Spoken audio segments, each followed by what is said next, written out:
Welcome to episode number 2 of the Growth Creator Model, where you get to learn how to start selling infrastructures, building and releasing infrastructures instead of being someone who's stuck competing with hundreds, if not thousands of other service providers, selling average services at average prices.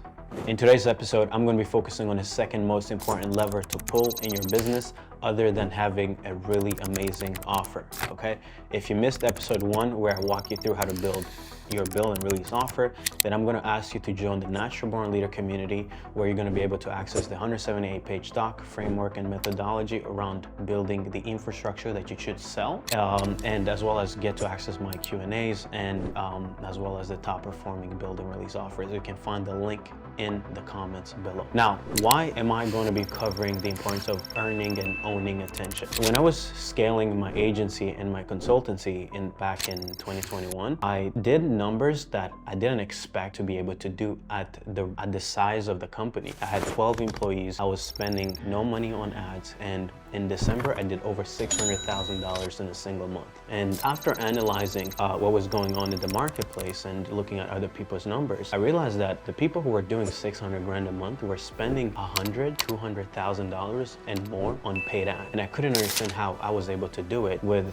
no ad spend. It was crazy, right? So I'm going to be walking you guys through how the numbers were crazy, right? The profitability, everything was just beyond, it almost bended the laws of physics, is what I can say, right? So the first thing that we focus on with every partner in GCP, where we build and release infrastructures together, is we get them to build an audience, okay? And in today's training, I'm going to be walking you guys through our methodology around owning and earning attention, just generally because everyone around that you guys are seeing that are blowing up, they're all blowing up through earning attention. They're not spending money on ads. They're building 7 figures, multiple 8 figures, even 9-figure companies, even billion-dollar companies from the fact that they own and have earned attention. Okay, you can look at Hormozi, you can look at Iman Gadzhi, you can look at Conor McGregor, you can look at The Rock, you can look at Kim Kardashian, right? You can even look at me.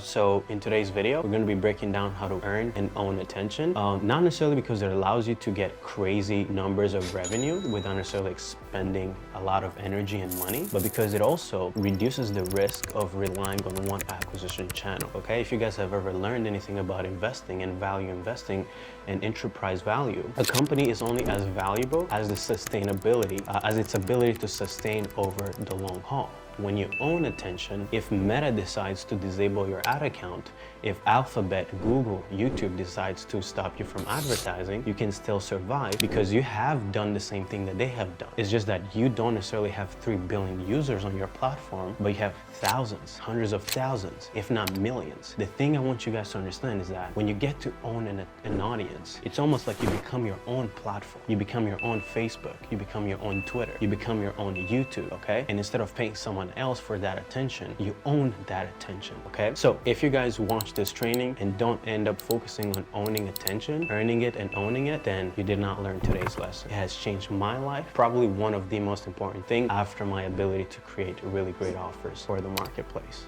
Okay, so check out today's training, leave a comment, let me know what you thought of today's training, and again, join the Natural Born Leader community. I'd love to figure out how we can help you earn attention and own it in your niche. And once we have that attention, we're going to use it to sell millions and millions of dollars worth of infrastructures, and we're going to change our lives and the lives of the people we love. I love you. Ciao. Okay, so yesterday we talked about offer. Today we're not going to be talking about offer creation. And yesterday I introduced something that I haven't I've been talking about, but I never really broke down how to actually go about implementing it, which was the build and release offer, right? So for those who missed it yesterday, I'm just going to give you guys a quick rundown. When I started my appointment setting agency, right? So I was running an appointment setting agency where I was helping people generate appointments, right? But I had a few issues. The biggest issue was, first, I was a commodity. So when I would go to people, I would only be able to charge $1,100, $1,500, and even those who are paying me those $1,200, $1,500 a month, they would churn after a month, right? And since I wasn't making enough money profit, I couldn't really get I couldn't really hire the best talent. And since I couldn't hire the best talent, I was still the only like smart person, like who could like run the operations, get the clients results, acquire the clients, book the calls, close the deals. And the most I ever scaled that agency to was 30K per month. So a lot of people who are making 10 grand, 20 grand, 50 grand a month are stuck here, not necessarily because what they're doing is not valuable, but because one, what they're doing is a commodity, meaning it's such an easy thing to do. So I'll give you guys an example. And I just had a person ask me a question. He just went from a guy just asked me like, hey, I want to go from door to door to starting either a door-to-door company or starting like a door-to-door consulting business. And I was like, well, path one is you start a door-to-door company, you build a team of door knockers, right? And then you run the ads, and then you find the offer to sell, the product to sell door to door, right? And that's a bit hard to do, right? The second path is starting a consulting company around door-to-door skills. So helping people acquire skills or scale their door-to-door company, right? The first one of starting an actual door-to-door company and just owning everything is a lot harder than to start a consulting business and just be like, oh, I was a door-to-door person. I used to earn 150 grand a year. Buy my program, 5K, 10K, and then I'll teach you how to do it. When you go the route of consulting or something that is easy to just get started in, you end up being commoditized. When you end up being commoditized, you end up having a race to the bottom because everyone else can start that same thing. Everybody can learn Facebook ad. Everybody can learn appointment setting. Everybody can learn cold email. Everyone can learn how to use AI to add captions on short form, right?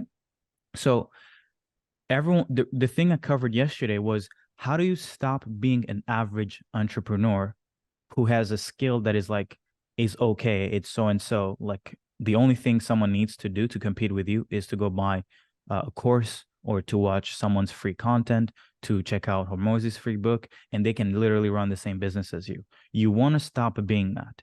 You want to instead become so sophisticated with your offer that you get to solve every single pain for your clients. And what I mean by that is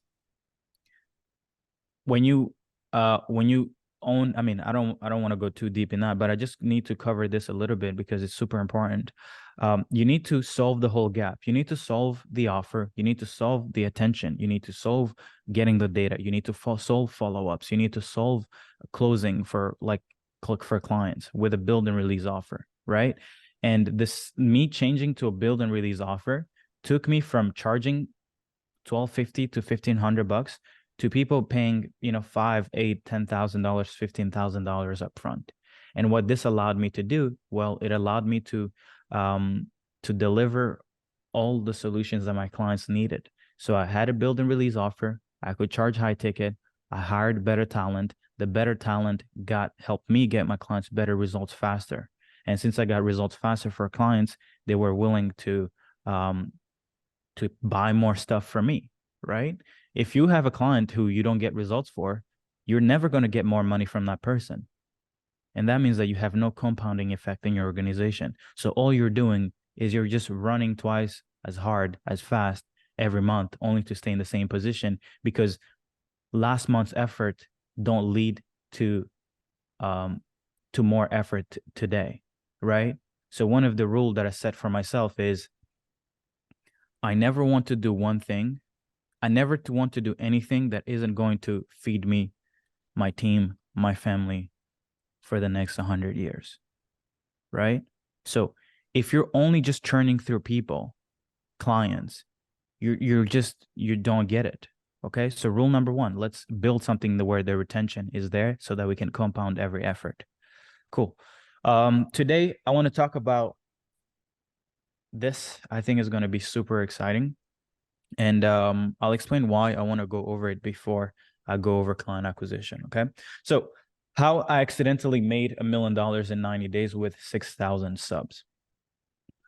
This was from October 1st to December 31st. We cash collected I was about to say 100 million, but one day for sure.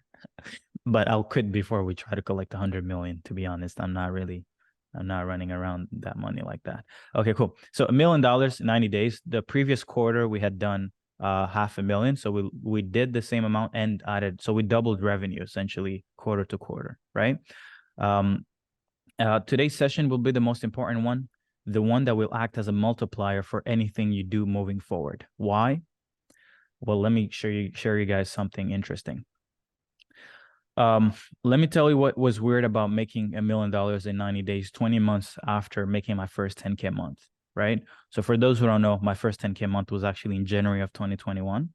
So October to December of the following year, I collected $1 million. So I didn't take, like most people will run around being like, oh, I just spent the last 10 years building a $5 million a year company. I'm like, you could have done that in 1 year if you just focused on the right levers. Okay. So what was interesting is that for that period of time, for that 90 days, we only spent $7,000, 400 on ads. I think the month before we maybe spent, in September, we probably spent like another 1,000, 1,400, 1,500. And when I saw this, something just didn't add up. I was like, wait a minute. So you're telling me I just spent $7,000 on ads. I had a team of 3 setters and I just cash collected $1 million. How is that even possible? Right?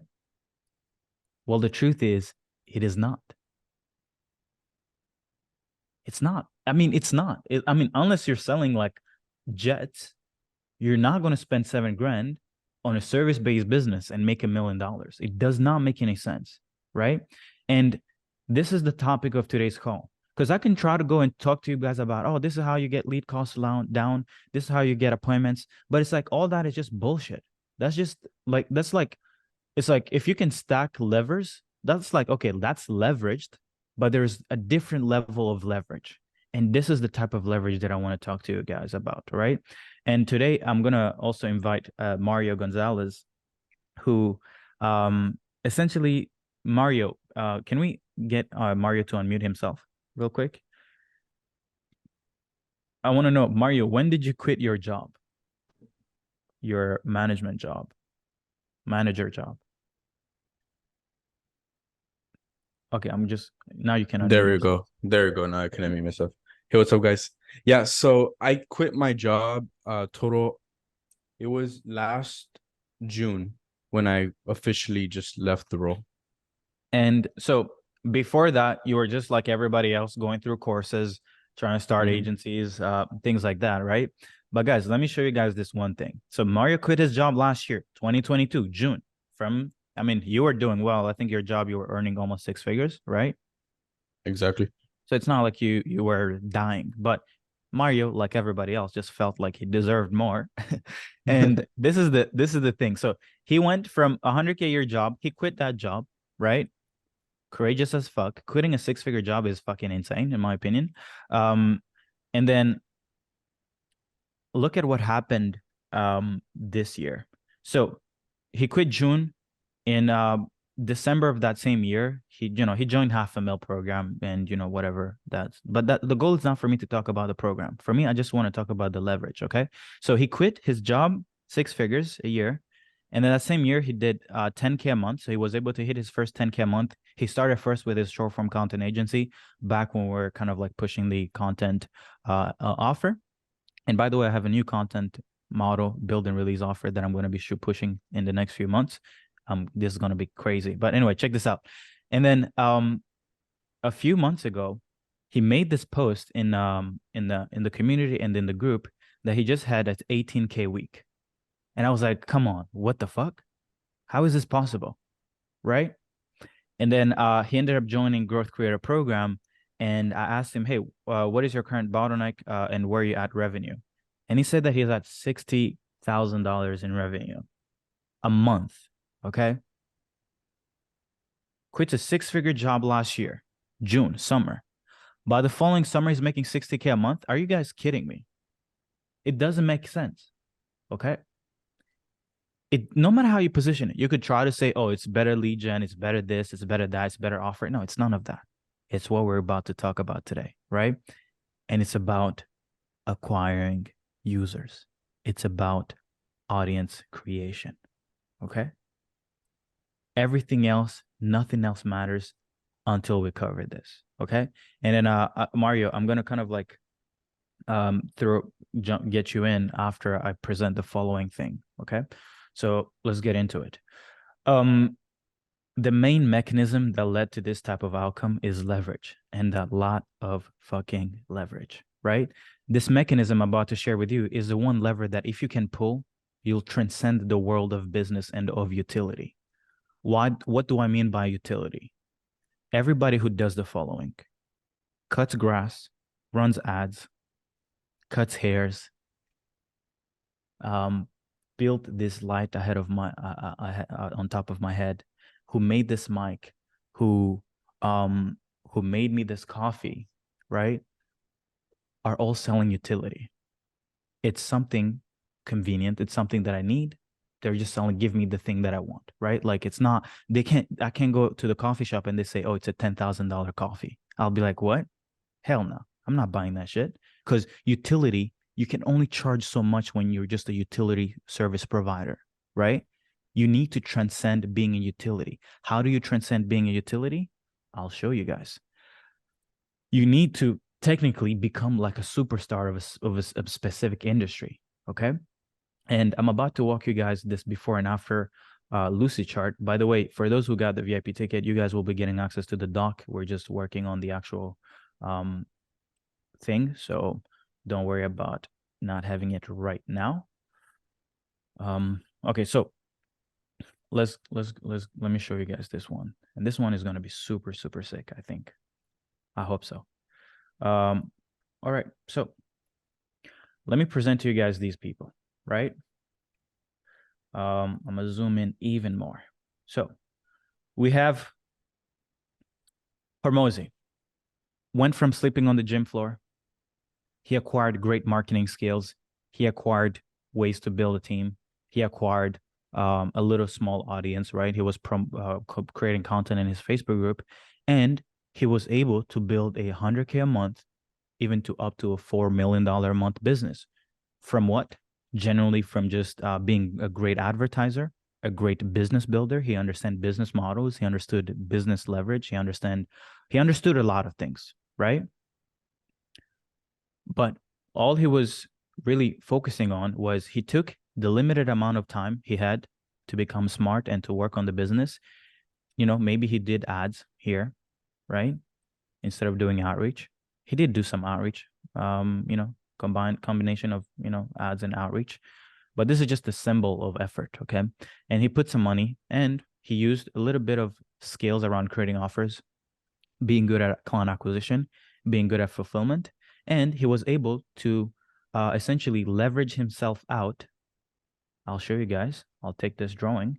He was able to take the skills of creating offers, the skills of being good at client acquisition, the skills of being good at what? At fulfillment, to lift and build $1 million a week portfolio of companies. Because I don't think he built Gym Launch to $4 million a month. He had Gym Launch, he had Prestige Labs, he had the SaaS for agencies, right? But those companies were earning him $1 million. So these are the levers that he pulled. He was able to put in a little bit of effort, okay, to get to 100K a month, then to $4 million a month when he changed the business model, okay? Let's look at Iman. Broke kid in London, single mom, went from, you know, being like, hey, man, I can't let my mom just, you know, be treated like shit, to having, you know, that chip on your shoulder. If you're a superstar, to be honest, if you ever get to build something successful, like I think all of us who eventually end up becoming like super successful, we always have the trigger, right? And for Iman is probably, you know, the fact that he was with a single mom. And you know, Hormozy probably had also something, right? He had some little lack within that he needed to fulfill. But anyway, for Iman, he took his you know, being a broke kid, learned marketing, bought from Sam Ovens, went to his masterminds, learned about acquisition, learned about ads, and he was able to build what? 100K a month agency. That's one. So takes limited amount of effort, puts into leverage. He creates a good offer, builds an acquisition thing, builds an agency team, and gets to 100K a month. The Rock. The Rock went from, he's a actor, aka also a fighter in the WWE, right? So a wrestler, not a fighter.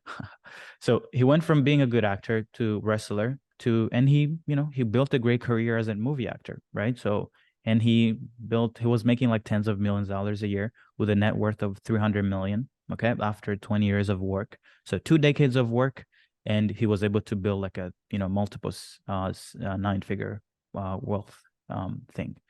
Conor McGregor goes from same thing, chip on his shoulder. I don't know the story. I know he was definitely struggling. I know his wife was taking care of him.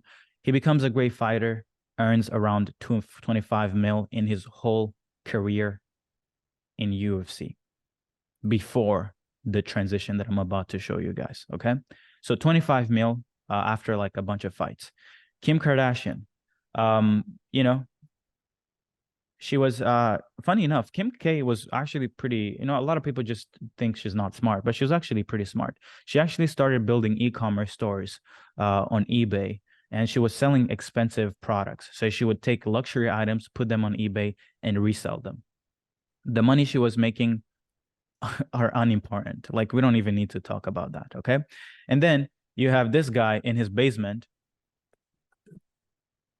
This guy was just, he had a Porsche in his background. His, that little MacBook was dialed. He was writing some goals in the back. He had set up a camera. I think this was his phone. And then he just took this picture. I don't know what he was thinking, but maybe he knew he would one day present this on a training. Okay.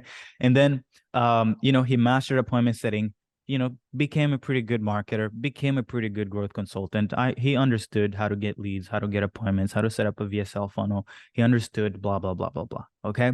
Wow. He hit 30K a month. Wow. What an amazing transformation. But that's not what we're talking about today. What we want to talk about today is the following. How the fuck does Hormozi go from, okay, great, he made $46 million in 3 years in profit. Amazing.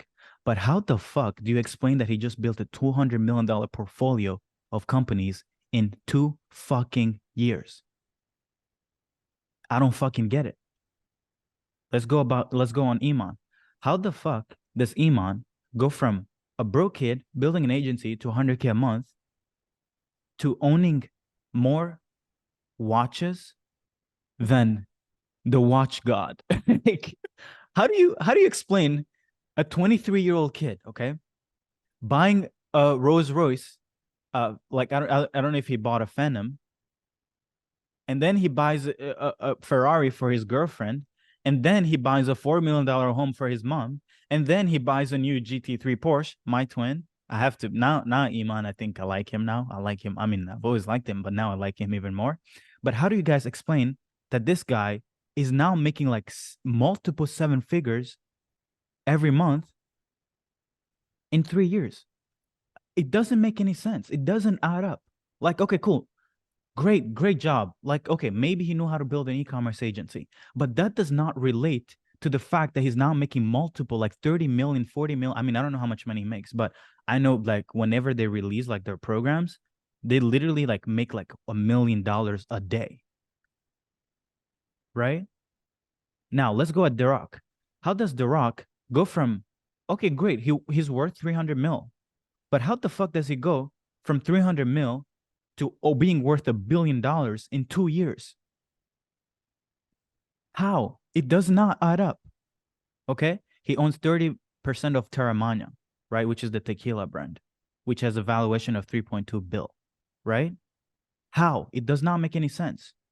And that's the thing I want to talk about today. I don't want to talk about fucking leads. I don't want to talk about appointment setting. Fuck that shit. Leave that shit for the people who want to just work hard all their life, okay? How does Conor McGregor go from fighting for his life, getting punched in his face every day, only to make 25 mil in his career, to, in 3 years, going from 25 mil to building a brand, Proper Whiskey, worth 600 mil, and making $100 million a year in 2021, and getting paid 30 mil for one single fight with Floyd Mayweather. How? It does not make any sense, right? How does Kim K? Okay, this one is even insane. How does she go from being assistant to Paris Hilton to selling products on eBay, making, okay, maybe at most she made a few six figures a year. Okay, great job. How does she go from being here to being worth $1.7 billion? It does not add up. Okay? It does not add up, right? She just built Skims, which is her most recent brand. She's founded in 2019, guys. Today it's worth $4 billion. Just to give you guys context, Lululemon generated its first $700 million in revenue in 2011, and the brand was founded in 1998. Let me repeat this. It took Lululemon 13 years to do what Skims did in 3 years. Okay? Does not add up. How do I go from being in the basement, making 30K a month, being, oh, wow, yay, I'm killing it, la, la, la, la, la, la, la, okay, whatever, to making 30 grand by 9 a.m.? Again, it does not fucking add up. And that's the thing I want to show you guys today. I don't want to, guys, this is the thing. I don't want you guys working so hard and thinking, because I'm sure everyone here has felt it. You felt the feeling of like, how are these guys, how are these women making this much money? It does not add up, okay?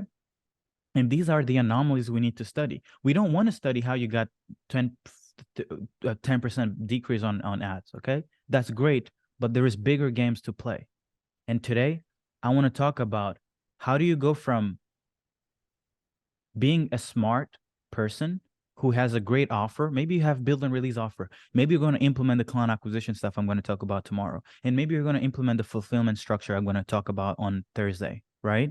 How do you go from this to making maybe 100K a month, 100K a month, to tens of millions a year, to 25 mil, to not important, from 30K a month?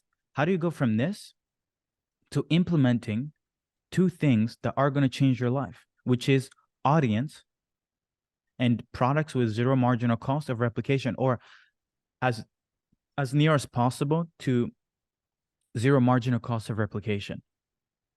Because this is how you make $500,000 a month. You do not make $500,000 a month from 7K, from 2-3 grand on ad spend, by not understanding the most important thing, which is you need another lever to pull to skyrocket your growth. Okay? Everybody's ready for this talk today?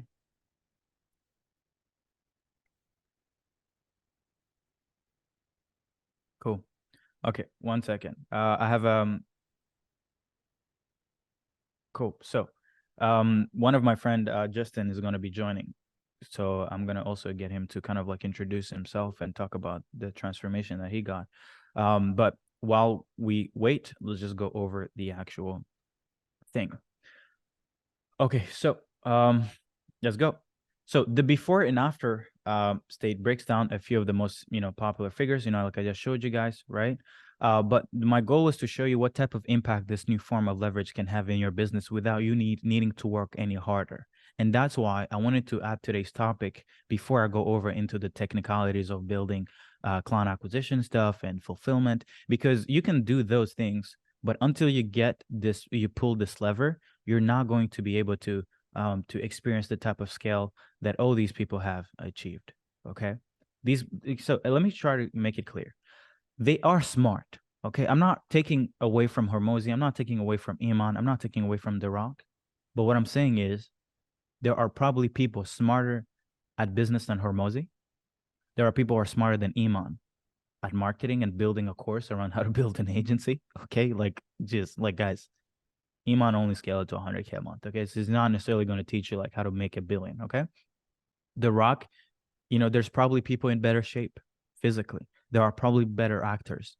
Conor McGregor, there are probably better fighters. Kim K, there's probably a woman out there with a better butt, okay? But one thing that they do not have, these other people who are smarter than Hormozi, who are smarter at scaling a business online, like an agency from Iman, people who are more fit than The Rock, people who are better fighters than Conor, people who are better looking than Kim K, what they do not have is they don't have an audience. And no matter how smart you get, no matter how good looking you get, if you can't acquire users, if you can't build an audience, you're never going to get this type of scale. I bet that Hormozi is going to hit $1 billion a year. No, $1 billion a year worth portfolio in the next 5 years. Forget 10. Why? Because he's focused on the biggest lever that he can pull. No more this smarty work. We're going to be leveraged work. We're going to be a TikTok famous. Okay. So check this out. The moment they level up to a completely different league is when they focus on audience and leveraged products and services. And by the way, leveraged products does not mean you need to sell a course. As an example, Skims, she probably sells things for like $100 that only cost maybe $5 to produce, right? So you also, from her brand, you can turn something that has some marginal cost to recreate it. You can add so much brand to it that the profits are so great that the product cost and the fulfillment almost is nothing compared to how much margins you make. Okay. So you don't need to become Iman and just sell a course, right? So that's something I want you guys to focus on. We'll discuss how to create leverage in your fulfillment on day 4, but for today we'll focus on audience creation. In order to make it easy for you to understand the potential of owning attention, I'll share these 2 theses from 2 great minds. Naval Ravikant, co-founder, CEO and co-founder of AngelList. He's invested in more than 100 companies, including Uber, Twitter, Yammer, and many others. I think he's also building some new platforms himself. Chamath Palihapitiya, Sri Lankan-born Canadian and American VC, engineer, SPAC, sponsor, founder, CEO, Social Capital. He was one of the earliest senior executive at Facebook, working at the company from 2007 and 2011. Net worth $1 billion, all right? I want to talk about what I heard early 2020, okay? So I was listening to this podcast by Naval. It's called How to Get Rich. You guys can find it on YouTube.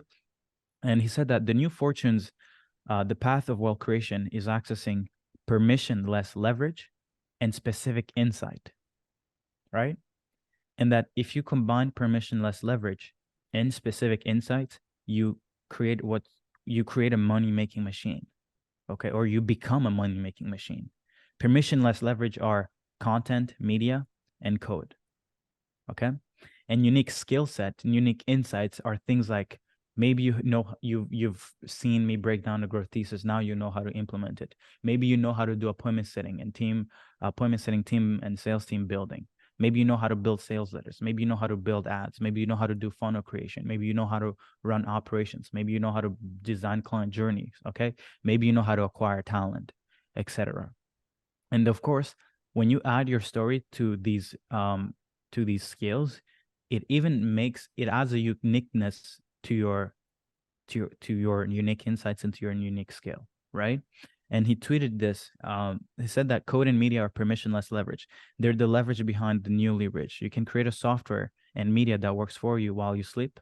Leverage is a force multiplier, right? I see that it disappeared, so I'm going to put it here. So leverage, okay, so anyway. So leverage is a force multiplier for your judgment. Judgment requires experience, but can be built faster by learning foundational skills. Foundational skills are like offer building, appointment setting, sales letter, funnel creation, right?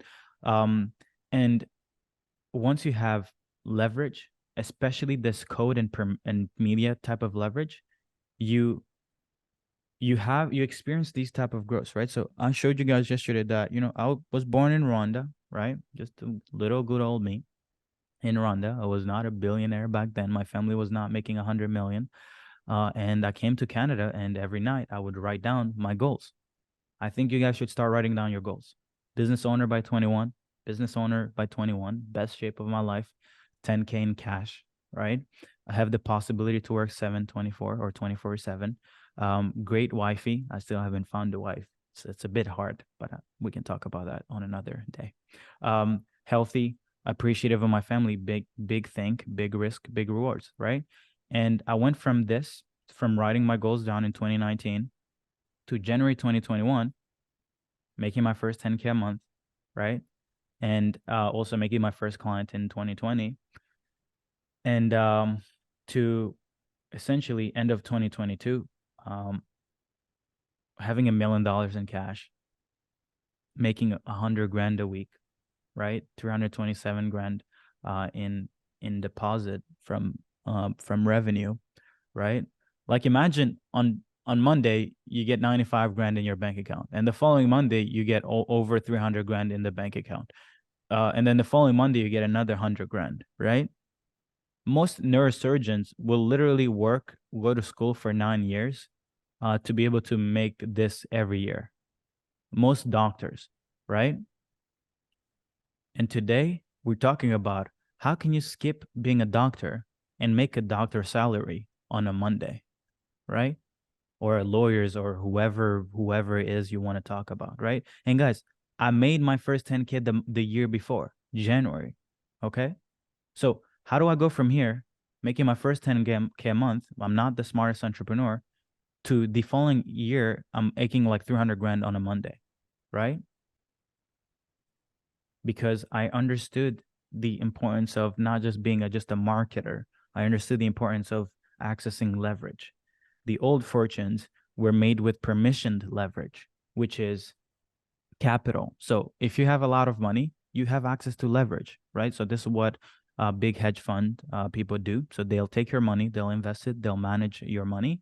And this is technically how Warren Buffett got rich. He just leveraged capital, right? He took some capital, invested in companies that were undervalued, and just when they became valuable, or when their perceived value were equal to the real value of this organization, he got rich. Okay, but that's hard to acquire capital, right? It's not as easy if you're not smart.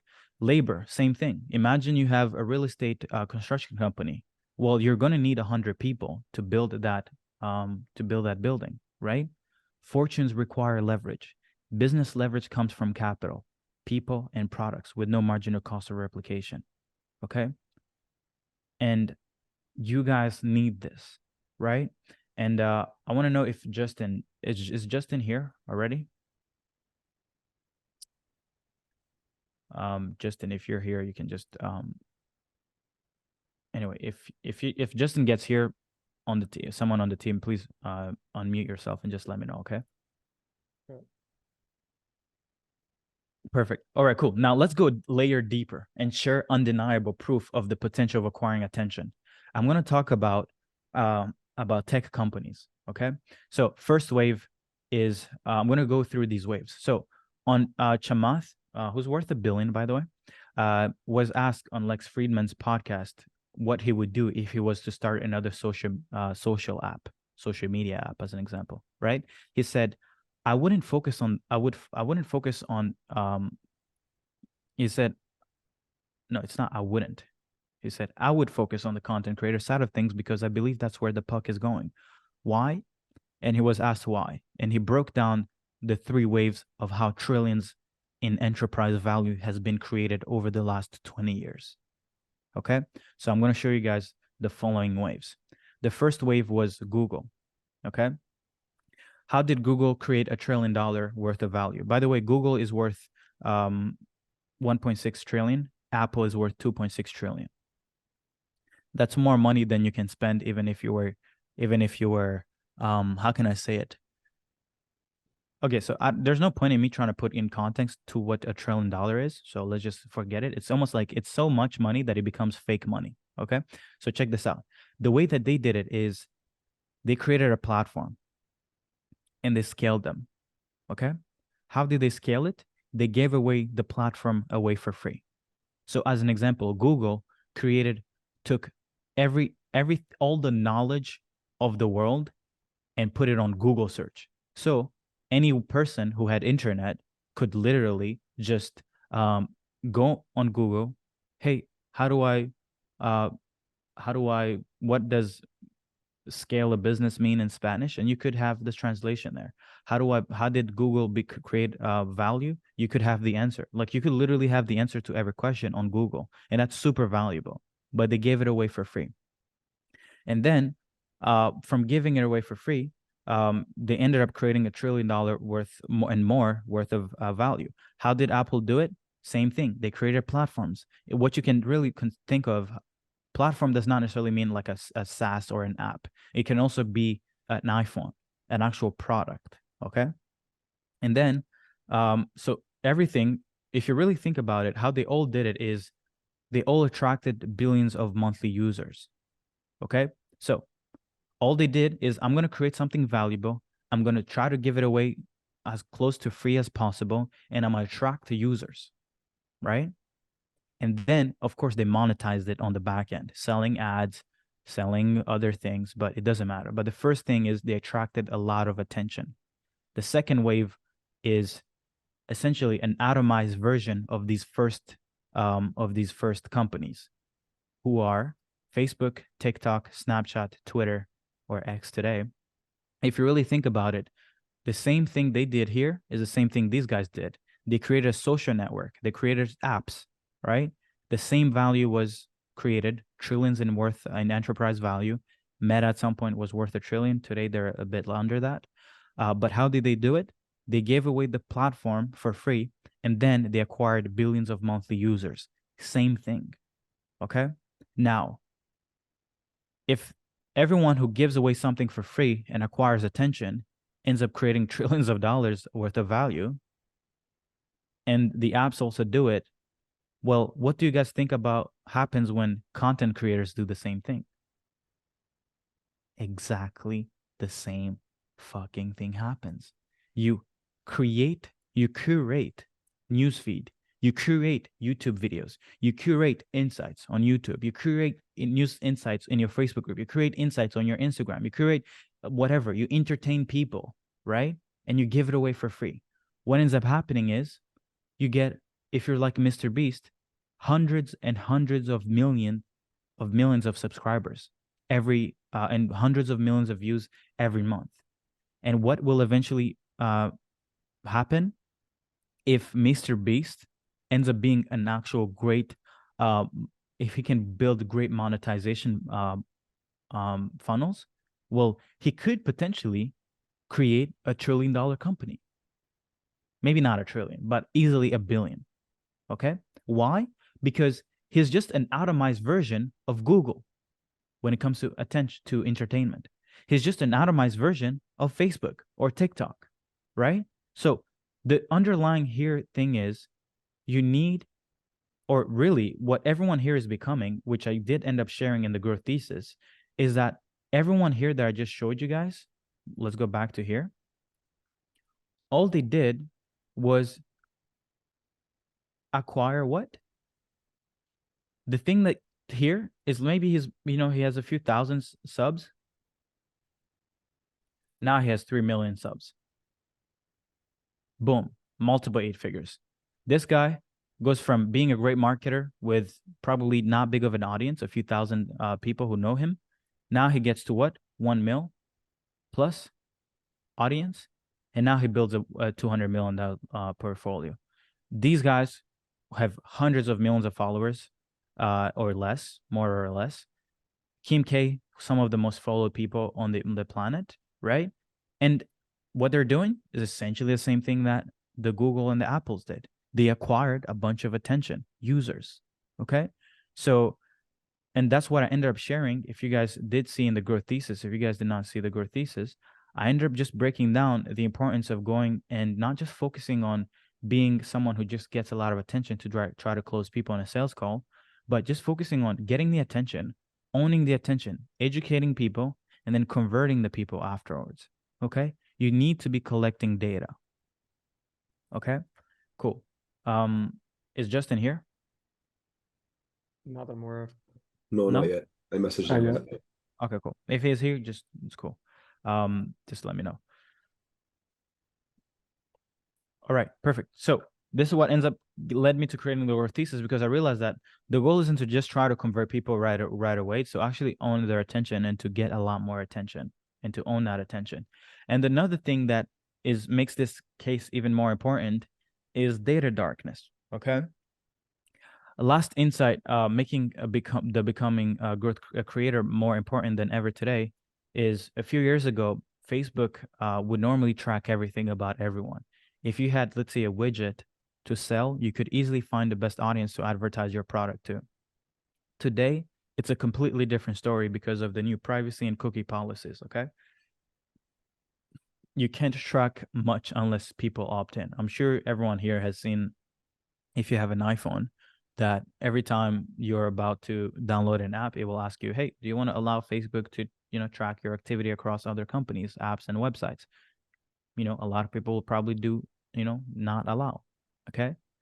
So this makes someone who owns an ideal audience even more valuable than before, because to target that same audience, let's say you're trying to sell tequila, right? And you're trying to find the people who drink tequila. Well, you'd have to spend insane amounts of money to try to target the same audience that The Rock has, as an example, right? But when you own eyeballs, you get in the realm of infinite returns, like tech companies. Okay. And I want to show you guys what I mean by the realm of infinite returns, because this is an interesting, I don't necessarily think it's necessarily a realm of infinite returns, but it's almost becomes infinite returns. Okay. And I'm trying to explain that. So I'll try to explain it with this process. So check this out. Cool. Now, let's look at how these people actually get infinite returns on their money and on their effort. They build an incredibly valuable and attractive asset. They build it once, right? They pay for it once. So you can think of it as Google. You can think of it as Meta. Or if you're a YouTuber, you can think of it as one video. Okay. And then they give it away for free. Once you give away something for free, it removes the friction of so it removes the friction of jumping on the thing that you just gave away for free.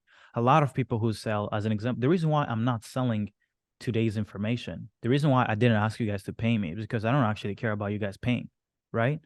Because if I had put this like $150 for you to join, I would have probably had like 1/10 of the people show up, right? So when something is free, the easier it is to acquire users. Okay.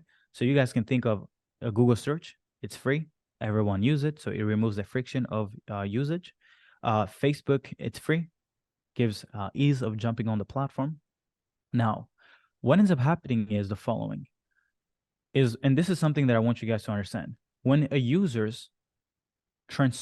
takes the assets and turns the asset as something that's part of his daily life, and you create a habit of consumption, this is what happens. Then a flywheel happens, which is the flywheel of network effects.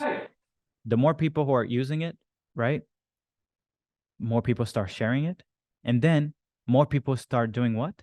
They start acquiring even more users. And the more users who start joining, then you start doing what? You solve future problems of these users. Okay? So build the most amazing thing you can, give it away for free, acquire users. Why are people going to come eventually? Because if the thing is really good, people are going to find it and consume it. And if you can do it consistently, or if you can engineer and create habit loops, then you're going to start getting people to start sharing it. And the more people start sharing it and start consuming it, the more users you get. So that means that you don't even need to do marketing. Because if the thing is really good, people are actually going to talk about it. And if and all you have to do is the monetization model becomes what? Solving this user's problems, the future problems. As an example, quick question. Who here yesterday, after day one, talked about what you guys went through that day with someone else? Like, did anyone share it with someone else? And I'm not talking about the stories that you guys tagged me in, but did anyone here send a message like, hey, I just checked out this growth creator thing, build a release offer by Serge. It's fucking insane.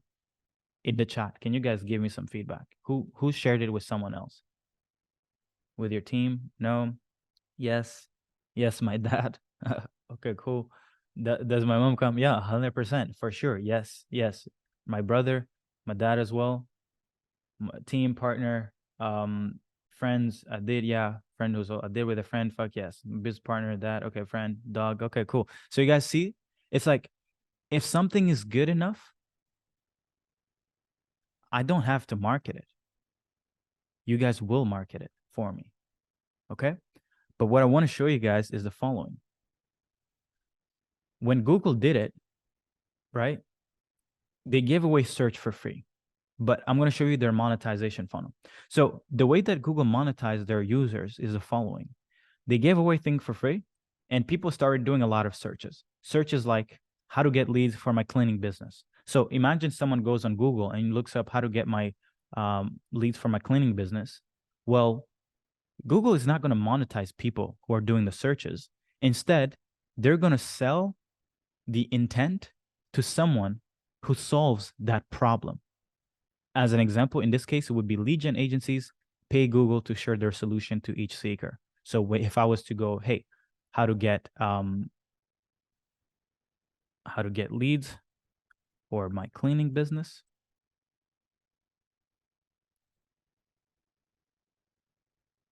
Google, I don't know why Google is advertising themselves. That's crazy. So check this out. Lead generator pays Google. Local IQ pays Google. Bark pays Google, right?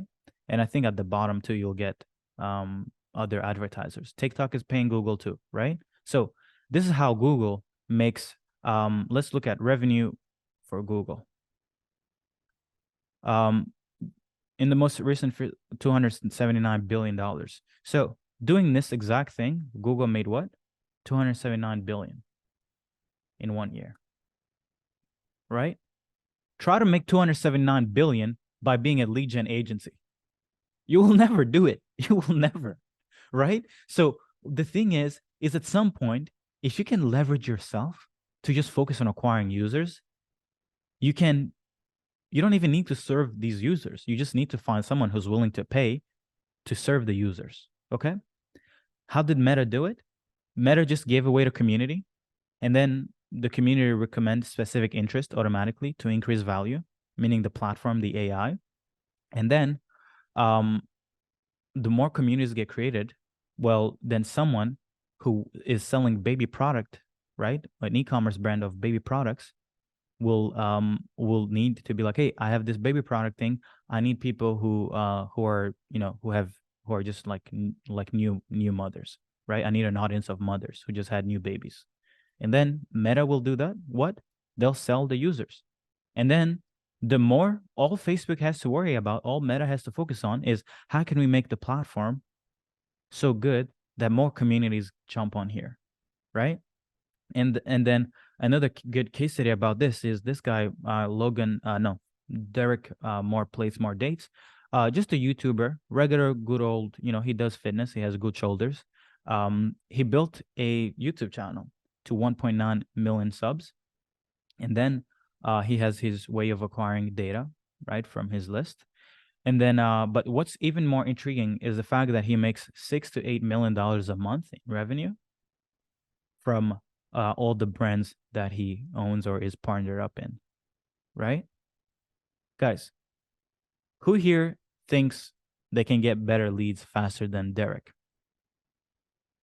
Who can get people to buy on an e-commerce store and increase the average order value better than Derek? Probably everyone here could probably learn it faster than Derek and know the how to better than Derek. But what Derek has focused on is not how can I drive traffic to an e-commerce funnel. He figured out, hey, how can I get the attention? Maybe through entertainment, maybe through education, and acquire 1.9 million subs, and then make 6 to 8 mil a month from just making a YouTube video, right? That's what I mean by leverage. You do not need to work harder. You just need to solve for the right thing, okay? 1 second. Is Justin here? He just texted me.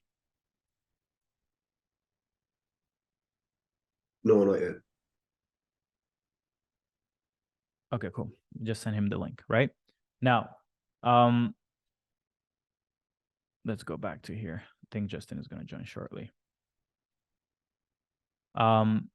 Perfect. So, wait, no, this is not what I wanted to share.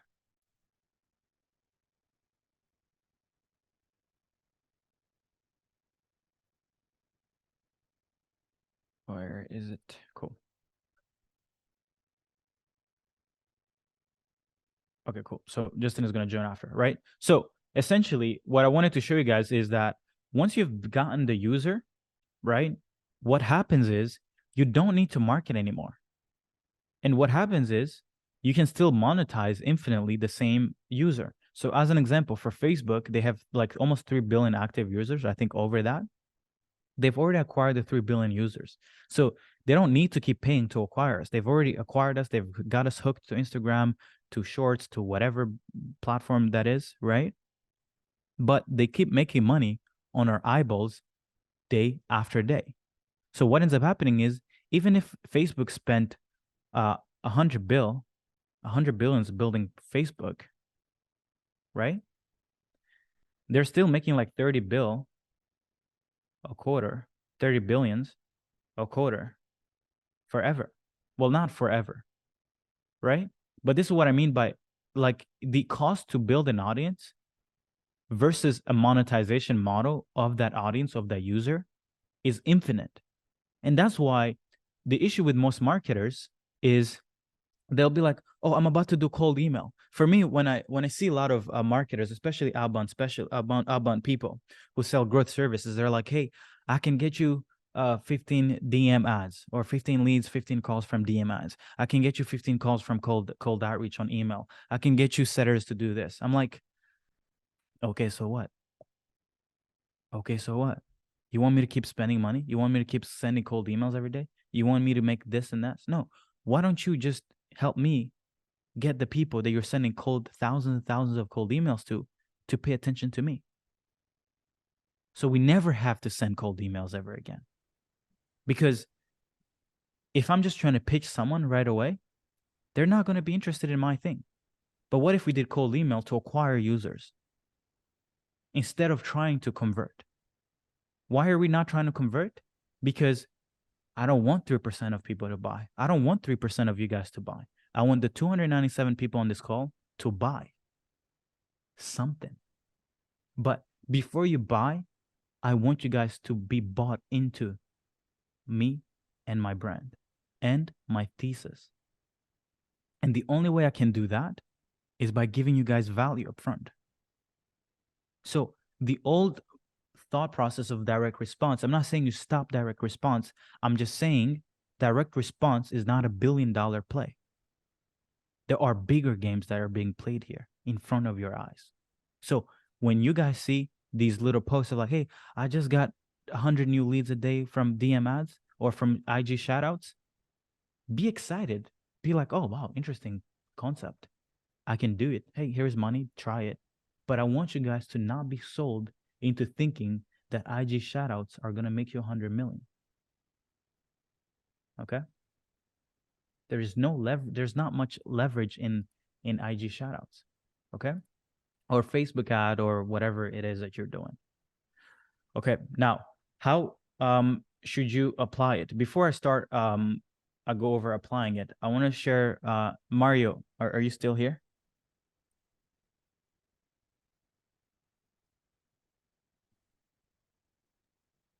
I'd love to get you a few questions with how has it been from going from starting a short form content agency and making your first 10K a month to building your YouTube channel? How many subs do you have now?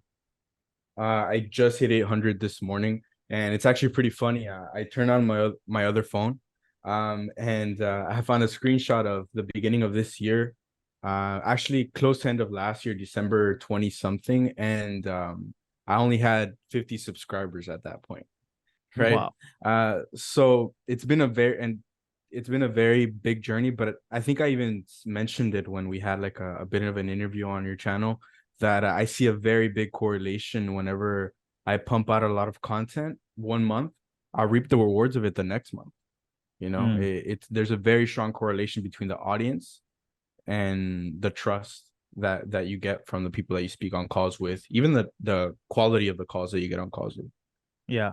So when so just kind of like talk for me, I have really a few questions. Um Before content, what was the biggest Mhm. month that you had with your business?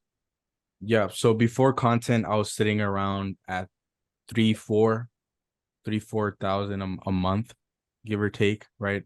Mm-hmm.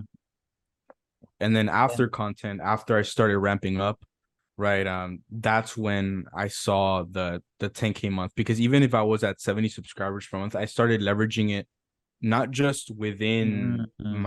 I started leveraging it within my outreach, right, to gain that trust. So if you Yep. go back, if anybody's here that finds my channel on YouTube, if you go scroll all the way down, you're gonna find videos on short form content and why it helps, right? And yeah, that's what I used. And then after I used that, I had a 5-10 videos on my channel, um, and it helped me scale to my first 10K month, right? And at the point where I was at like 500 subscribers, three 300 to 500 subscribers, that's when everything really just blew up for me, right? Because I started to get organic reach. I started learning how to get in front of people with the content, with SEO, etc. There's different things on how to get that, right? But Yeah. when I started doing that, that's when everything clicked, and I was able to get more out of the people that watched me. Love it. Love it. So you're saying that the content even got you to your first 10K month, and then Mhm. what was your biggest month revenue with your business so far? Yeah, so restructuring stuff now in the past month or so, but my biggest month has still been the 60K, right? It was like 61 or so. Sick. That's not bad. That's Yeah. not bad. That's still good. I mean, you quit your job last year, man. Like Mhm. that's that one from 0 to 60K a month in 12 months from nothing. That's super impressive. And how many calls do you book from your channel every month? Yeah, so pretty interesting thing, and I guess really controversial stuff. 2 weeks ago, I actually stopped cold outreach on my account, right? Because of some stuff that was going on, personal stuff, etc. I stopped outreach. Weird thing is, all right, I was still having 3-4 calls coming in per week, right? Just of content alone, Yeah. right? And keep in mind that I want to stress that calls from content are very, very different than calls that you get from a cold DM. Like you were talking about, I was laughing here when you were mentioning, I'll get you 70 calls from cold email. Well, 70 calls from cold email might equal one call from organic, right? Yeah. It's stupid the big difference that lies there, right? So at Yeah. the moment, 3 to 6 calls per week, all just organic. That's what I'm booking currently. This is Yeah. from speaking from someone that has done it, where add more setters, add more VAs, booking 100+ calls a month. So now 5-6 calls per week, but they're organic and they're pre-sold already. Yeah.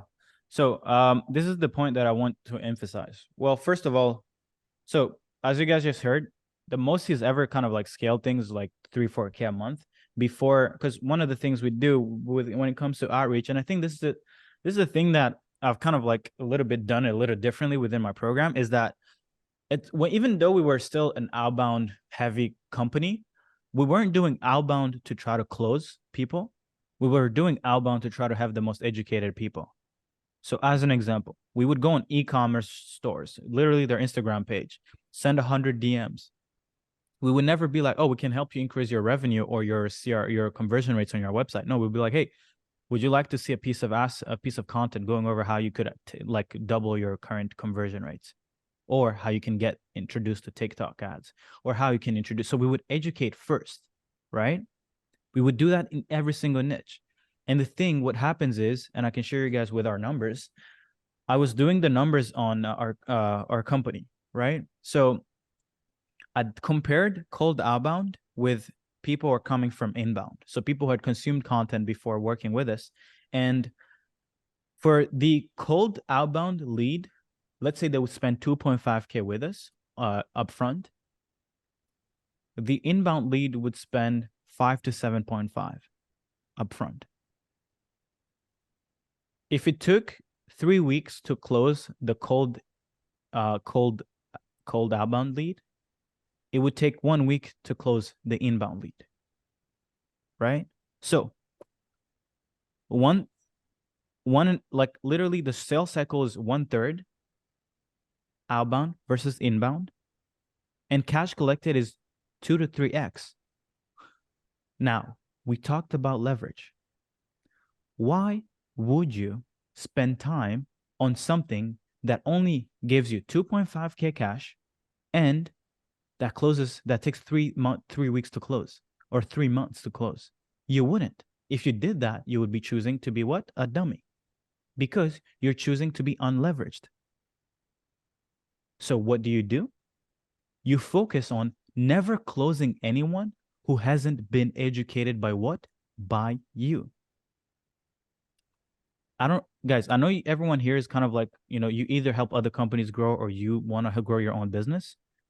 Here's what I'm going to say to you. I'm going to show you guys like the actual tactical stuff of how to do this, but never close someone who hasn't consumed your content.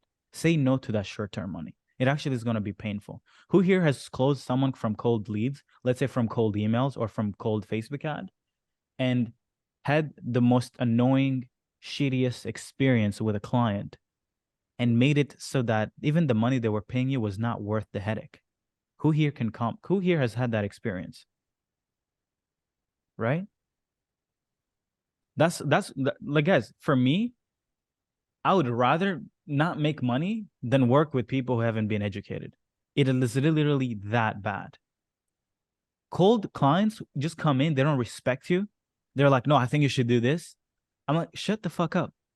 What do you know about what I'm doing? You haven't done anything. You paid me, so respect me. But the thing is, they don't respect you because they just see you as just another service provider who's just they don't even believe in you because they have not done what? They haven't been educated by you to try to see like, oh, wow. So as an example, imagine Hormozy pre the branding and Hormozy now.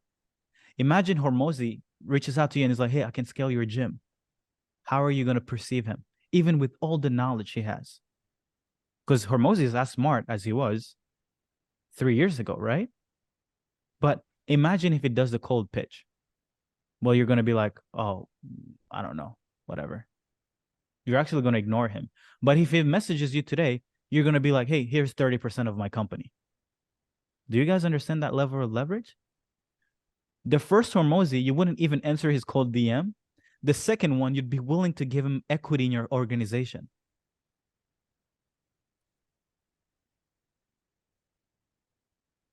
Forget being good at sales pitch. Forget being a good lead gen person. Forget being a great growth consultant. You want to know what makes real money? Stop selling. Start being desired. Right? That's the new game we're playing today. We're not playing this little old game. We're not competing. Guys, the thing is, I want you guys to understand is, let's not play the easy games where everyone can just put up an ad, everyone can just do cold outreach, spam everyone in the DMs. Let's do the thing that most people will not do, which is content.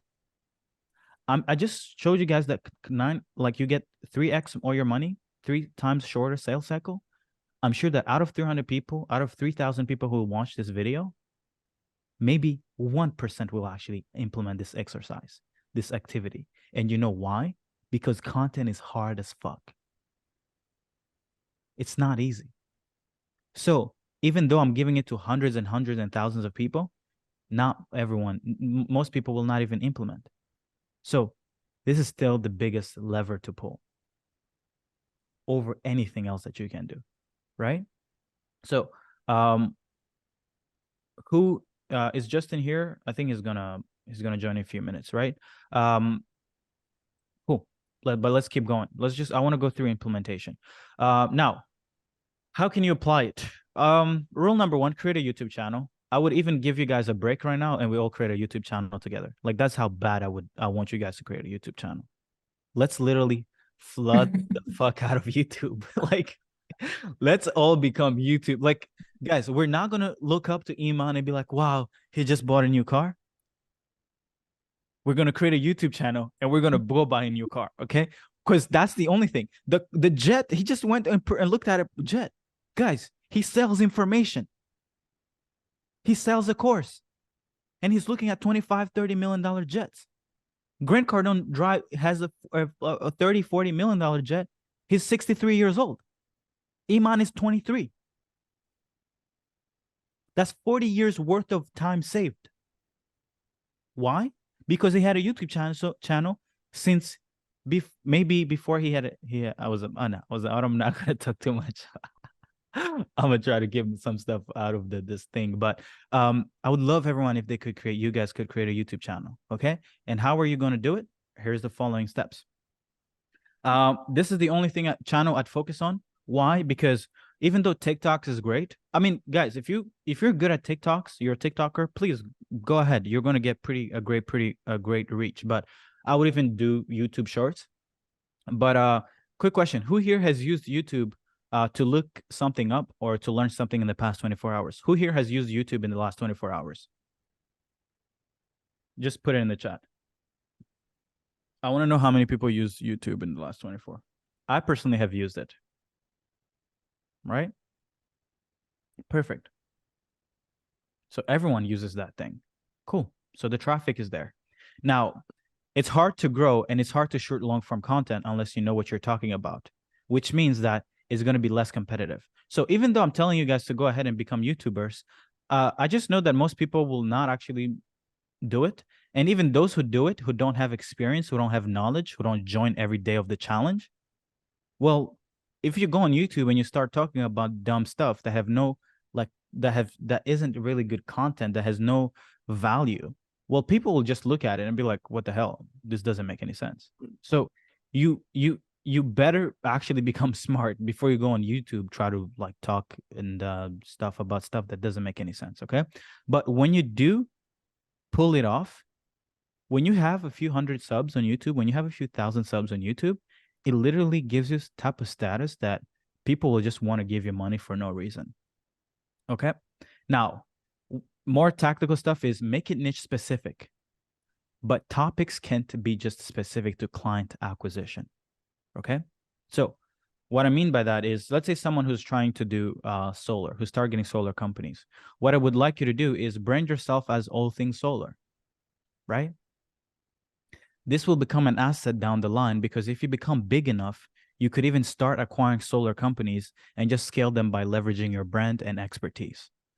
My team created this YouTube playbook for everyone who get the VIP access, or for whoever will be getting this product when we release it. You guys will get access to this YouTube playbook, just going over like things like the importance of thumbnails, the importance of titles, the importance of retention. So you guys can get access to this, okay?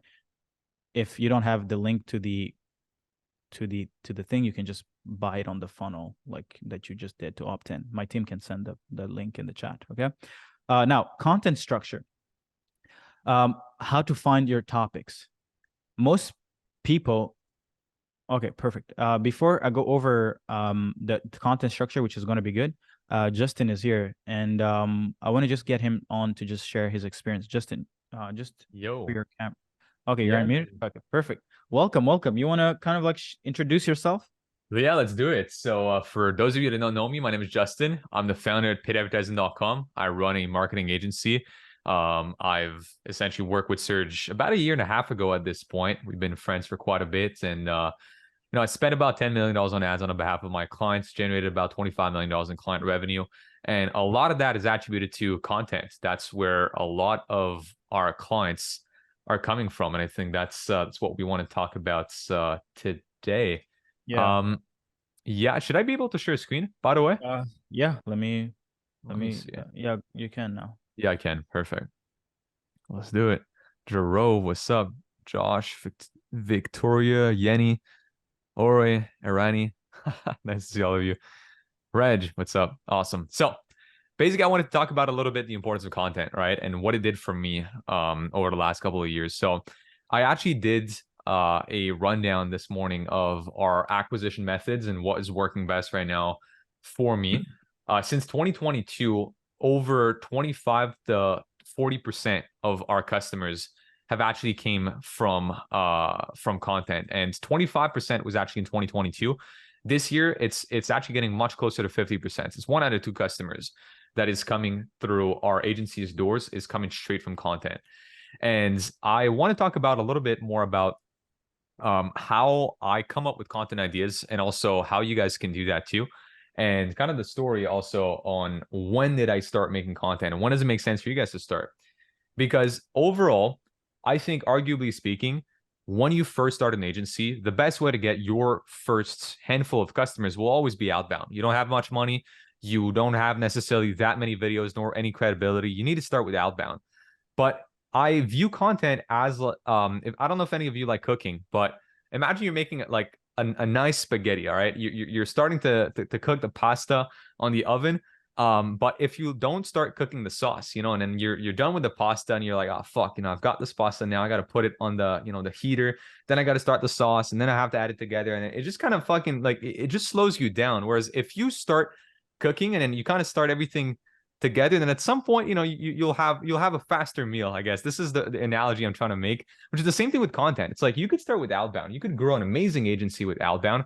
Heck, if you have some cash laying down, you could potentially start an agency with paid ads. But content is this type of thing that is going to take a while. You got to start it soon. You got to start it like when you first begin your agency journey. But it will take, in my case, it took about 18 months before it really started paying off. But when it started paying off, it took off. So I want to show you that. Like if I go into my stats and kind of show you a little bit about that, like I really don't mind sharing the whole stats right here. So if I go, let me just go 365 days right now. Okay. If I look at the last year, I gained 3.6K subscribers. You can see I'm at 4.9. It's pretty much almost my entire channel I gained only in the last year. You can see the channel really picked up in that time. And more specifically, like by the day it starts picking up.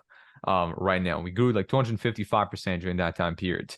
Overall, of course, there's AdSense revenue, but nobody's probably going to make a living out here out of AdSense revenue. That's not why you're here for that. How do I come up with content ideas? If I go back to my channel specifically and say like, how the heck did I start making my own videos? It's about 2 years ago. You can see I made 2 random videos at the start, which I really didn't know what to make those videos about. But from there, it was all how-tos back then, or like for the most part, it was how-tos. Basically, whenever a client was asking me a question, I was like, you know what? I have 2 choices here. I could answer them in a text, or I could make a video about it. And if I made a video, initially I was going to make a Loom, but then I started making YouTube videos. And I was like, fuck it. If one client has this question, probably a lot more people have this question out there. And you know what's funny? A few of my initial videos had like a dozen views, maybe for the first month. But in the next year, they amassed like 1.4K views. Like that was one of my first ever videos. It got 1.4K. Here's, I think there's another one. It was quite, yeah, there you go. This other one, which was posted in my first few weeks, 3.4K. And back then, by the way, in the first 6 months, it probably got about like, again, 15, 16, 20 views, like nothing. It picked up afterwards. This is the type of thing where if I even go, and I'm going to show you right now, if I go to my YouTube studio and I show you some of these stats, let me just see right here. Look at that. One of my videos that is in my top 10 over the last like 28 days, right? It's last 28 days. Look at my top 10 performing videos. August 1st, 2022. That's a year and 2 months. July 26th, 2022. A year and 3 months. July 18th, 2022. Again, a year and roughly 3 months. What else? Like there's basically 1 out of 2 videos out of my top 10 is over a year old, which just shows you these videos are still getting views and I'm haven't done much with them since then. So when it comes to content, I think there are 3 styles of content you guys should make that will help your agency. There's going to be client success stories and results, which just helps build social proof and helps establish you as an authority. I have that personally under a playlist. So it's pretty easy. If I'm going to call or I got appointment setters as an example, I'll just link back to this playlist right here. I have like 25 videos about that. Then you would have the SEO videos, which SEO videos are usually the ones that will still get views a year or even 2 years from now, which is kind of what I just showed you, which are like how-tos, tutorials, usually very basic videos. And then you have those like value packed videos, which I would kind of split further into two categories. You have your kind of day-to-day video style, which is about potentially news in the industry, about a reflection you had. I think Serge is great as making these styles of videos, which you can definitely check out his channel. And then you've got these kind of virality angles, which are about something that's trending right now. Like I did one not too long ago. There you go. Hormozi lied to you about running ads. A video from me, as you can see, when I first posted for the first week or so, it's like getting me maybe 200 views, like 300 views with the amount of subs that I have right now. Whereas these videos that really outperformed a bunch are getting me like 500, 600, 1,000 views in the first couple of days of posting. And those are more like trending videos, like this Hormozi one. So anyways, kind of going back to that, one of the questions that I always ask on calls is, where did you come from? If I book a sales call and I know for a fact it came from YouTube, the way I track it is through this little link in my description, which actually I don't do it anymore that way. But traditionally speaking, it was through a link that I had right here. Now, if somebody books in a call, it's like, where did you hear about us? They can check from there. There's a little checkbox, and I'll ask them if they said YouTube. I'll just ask them on the demo call itself, like, do you remember what video specifically you came from? 99% of them in my case came from a video about UGC, a video about ad creatives in general, or a video that is something that was like a tutorial related one, which they found usually through Google. And I'll kind of wrap up with that. When you do YouTube content, would it be under your own name or your company's name, you build very good SEO. Like that's the best thing about it. Now, if you start doing outbound or if you start doing ads or whatever it is, you create engagement. People will start searching you up. And last week I had a call. For those of you that don't know, I'm also a coach at Educate, Iman Ghazi's company. And I had there's a guy on there that was asking me about his own like company's ads. And he was trying to run ads to get clients. And he's like, dude, I'm not really getting good results like for my own agency's ads. And I was looking at his organic, 100 followers on IG. There's literally 5 likes on his Facebook page. Never posted a piece of content. If I search up his name online, nothing comes up. The guy's a ghost, right? Whereas if right now, if I still do the same outreach I was doing 2 years ago, if I still run the same paid ads I was running 2 years ago in order to acquire clients for my agency, now there's on YouTube alone 772 videos that I posted on YouTube over the last 2.5 years that are there to support any arguments that I make moving forward. So content's good for acquisition on the front end in the sense that it will get you clients that will browse YouTube, that will see you on there, but it's also good as like a collateral from other sources, which will people find you there, and you'll either be able to link them back to a video, or they'll be able to search you up and see like, oh shit, this guy's legit.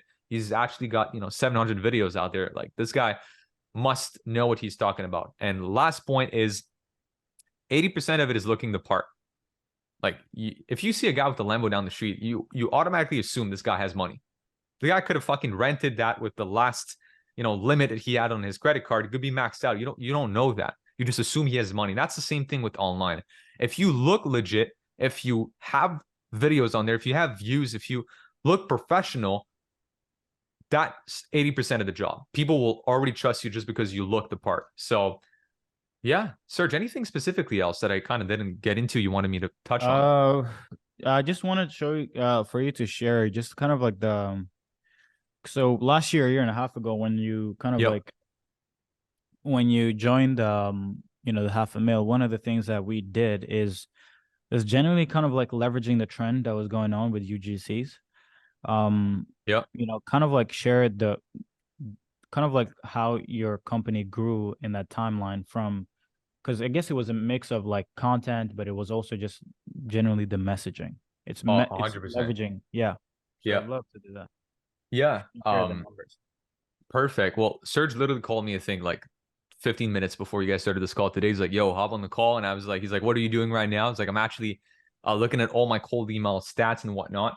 And one of the things that came back as a pattern that I noticed both in my outbound and in my content was the angle and offer that I was running changed dramatically my results. So YouTube, you got to look at two things.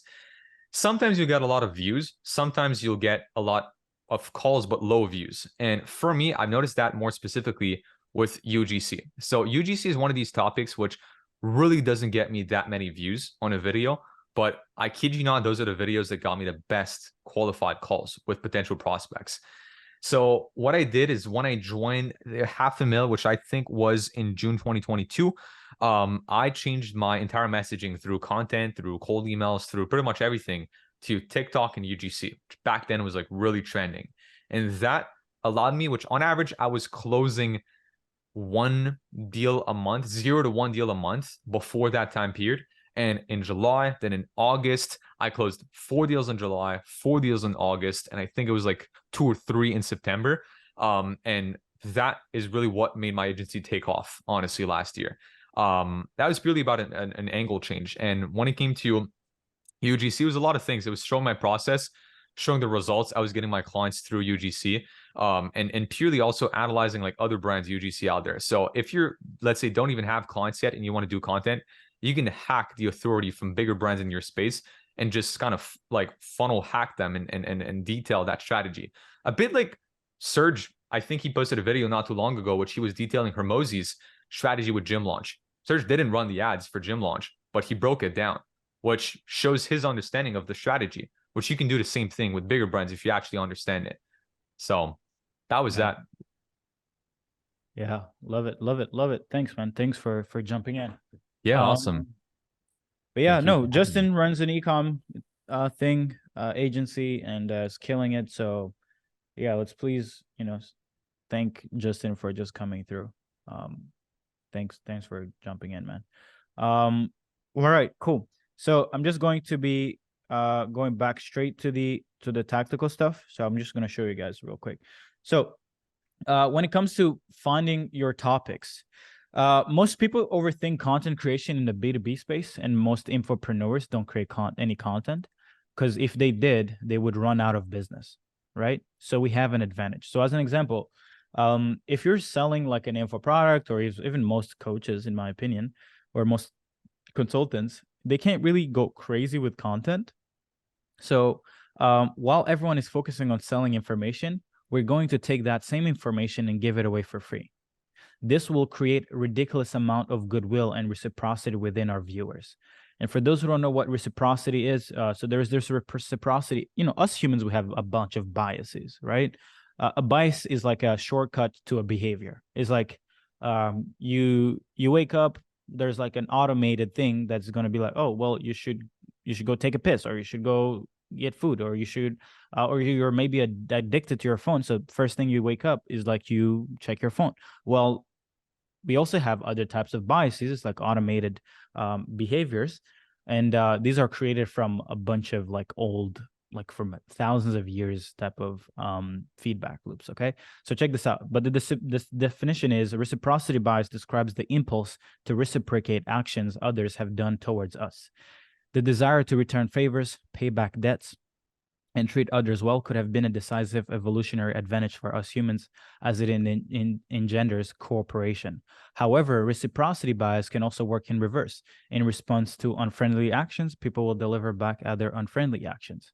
And Robert Cialdini extensively researched reciprocity bias and considers it powerful, since it allows one person to choose the nature of indebting first favor and steer the nature of debt canceling return favor. Because of that, people tend to avoid asking for a favor if they're not in a position to repay it. The psychological cost may simply outweigh the material loss.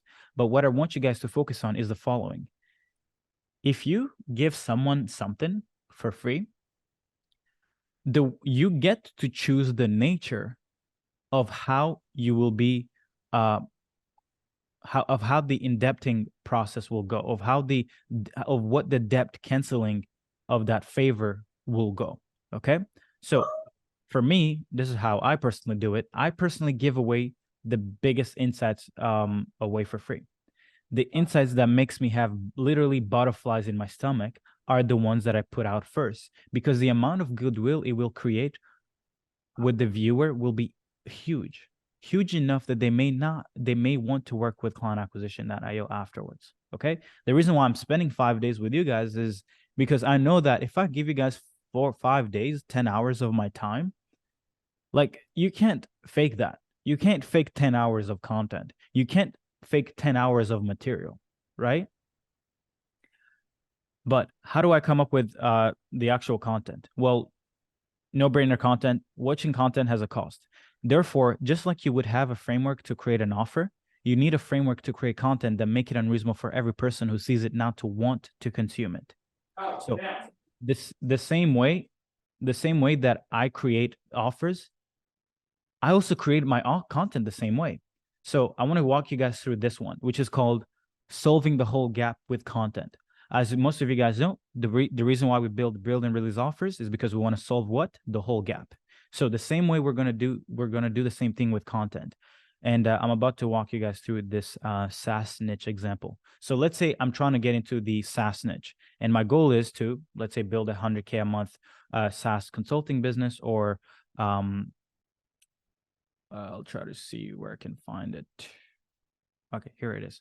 So my goal is, okay, I want to make 100K a month within the SaaS industry. So, but I want to start with content. How do I get content ideas? The way you get content ideas is the following. You will ask yourself, well, what is the gap that most SaaS companies need to go through, right? This is the gap. Let's say this is from a SaaS agency with no user, or a SaaS company with no users and zero money, to millions of users and millions in MRR. Well, how are you going to do it? The first thing they need to do is get product market fit. So what do? You, on their behalf and for free, you create content around the market desires and wants, market desires and wants, right? And you say, hey, for, let's say, cold email agencies. So let's say you're trying to talk to, you're trying to grow outbound SaaS. So like things like cold email, like instantly, Lemlist, right? Let's say you're trying to target Lemlist as a company that you want to serve. Well, what you would do is you would figure out the insight that, hey, most agencies want a lot of calls. So the main thing you need to sell with your SaaS is more appointments, okay? And then the next thing these SaaS companies will need is attention. So the next piece of content you need to do is a piece of content that breaks down how they get attention, the strategy, the ad structure, right? And the actual lead magnet that they're going to push. So what you could do is you could go and break down how Lemlist became valued at 150 million in just 3.5 years. And it's pretty easy to pull off. You just go break down Lemlist funnel. You go look at how he started on LinkedIn and what content he was posting. And then you realize that, oh, he was also creating a group to own the attention, right? And then you're like, well, if you were to go look at Lemlist content, or even Instantly content, or even HubSpot content, they're not saying automate your cold emails. What they're doing is they're selling cold email masterclasses, okay? Let me repeat that.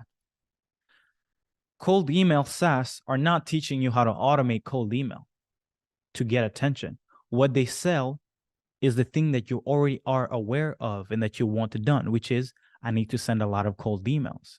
So they create an education asset around how to send cold email, and then they send you through their platform. Oh, here's how you do cold email. Here's the subject line. Here's the body. Here's the CTA. Here's a bunch of variations. They push that on YouTube. They push that on ads. They push that as lead magnets. You pay attention to it, and then you get aware of their solution. Okay? So if you're going after SaaS, you break down that strategy and you give it away for free. Why? Because SaaS companies, just like agencies are looking to do cold email, SaaS companies are looking for ways to do what? To get attention. But they don't necessarily know the best way to get attention. So you break that down for them the same way that these SaaS platforms are doing it, okay? Now, the next thing is they need to own attention. So what do? You break down for free the strategy and the process around Facebook group creation, Facebook group management, Facebook group engagement, okay? And you can just see here, every single HubSpot makes, I think it's worth a few billions for sure. So you would break down how they own the attention, how they acquire the user's information. And then the next part they're going to need is they're going to need to know how to convert. Then you would go into attention generating sales asset, which are like 2 steps, lead magnets, and all that good stuff. Then you would go over the appointment setting process, the sales process, the talent acquisition, how to actually acquire talent, and how do they manage the talent that takes care of the sales process, the appointment setting process, the closing. Okay. And then the next thing you would also break down is onboarding flow for SaaS companies. You would help them pick the best platform for support. You would show them how to increase usage of the product. You would show them how to structure their team, and you show them how to get what? Accountability. Well, this is for their team and their clients. And then the next thing you will probably talk about is retention. How do you create value? How do you increase the lifetime value? And then the next thing is like, hey, how do you increase the average order value of a SaaS? Right? Instead of selling instantly, if I was running instantly personally, I would sell a 15K program. And I would give instantly away for free.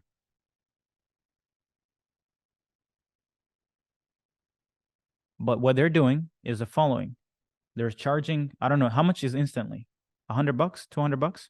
How much is instantly? Anybody knows? So let's say right now they're selling $100, right?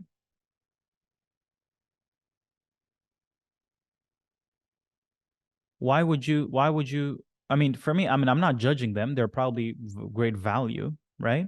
But I personally would not sell it this way. Instead, I would do the ClickFunnels route. I sell a 2,000, 1K to 3K course or program. And then I give away ClickFunnels away for free for 6 months.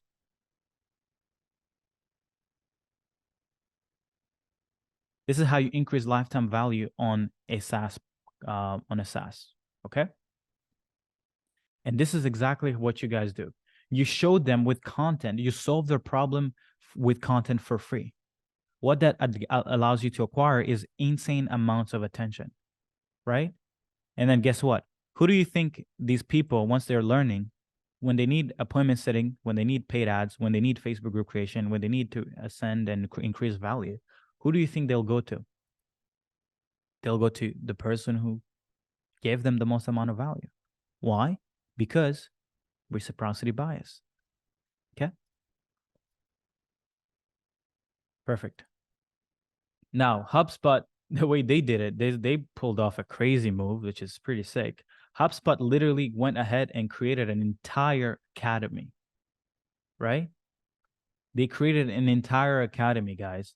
Like, you know how people are selling courses for like $2-3 grand or 1K? They have courses around almost like every single skill, like WhatsApp, social media marketing, the general protection GDPR course, critical thinking, inbound marketing, LinkedIn marketing, blah, blah, blah, blah, blah, blah, YouTube marketing course, right? Now, why would a SaaS do all this? Anybody knows why? Right?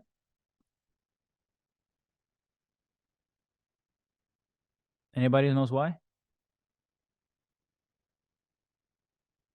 Because it does something insane it creates an insane flywheel. And I'm gonna show you guys why.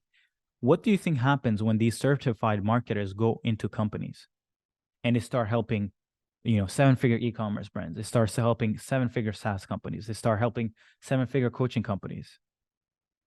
They will most likely do what? Recommend using what? HubSpot, since that's where they're a pro at leveraging. That's the thing where they got most of their information, right?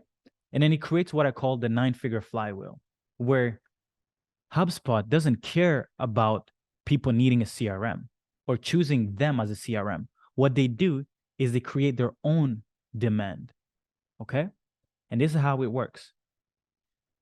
The goal is to create the desire in your industry, right?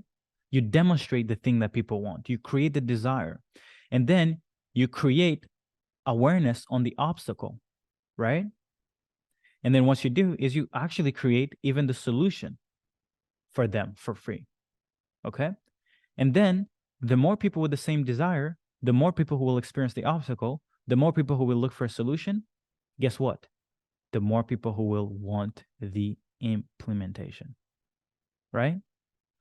The goal is not to depend on the market's demand anymore. By leveraging content, you can create your own demand by simply shifting people's beliefs with value and showing them what's possible. Most people don't know what they want. You have to show them their end goal and help them get there with content and implementation, which is services, consulting, coaching, accountability. So the same way that HubSpot probably creates hundreds and hundreds of trained experts on their platform and these skills. This lady, I don't know why they're all ladies. What? Damn. Is HubSpot created by a woman or what? But anyway, so they'll turn all these experts into marketers for their own brand. And that's where whoever they train ends up going out there in the market and brings back the clients. Okay. And then the next part you need to focus on is owning data. If we look at HubSpot, let's say if I try to create a course, look at what they do. They ask me to sign up. Why? Because if they have my email, they have me. They have me as a lead. Now imagine how easy it is to get leads if you give this much value.